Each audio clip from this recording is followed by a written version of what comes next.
Hello everyone! For today's video pala, gagawa tayo ng diorama project.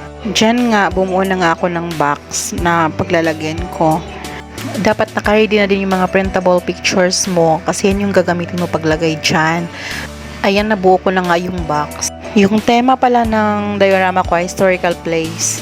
Dapat maayos din ang pagkakagupit kasi mahirap din pagka hindi maayos, nagmumukha siyang hindi ka nais-nais. So medyo matrabaho siya, pero para sa akin madali na lang siya.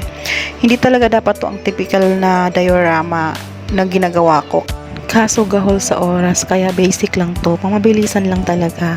Tapos ayan, gabi pala ako dito gumawa para walang disturbo.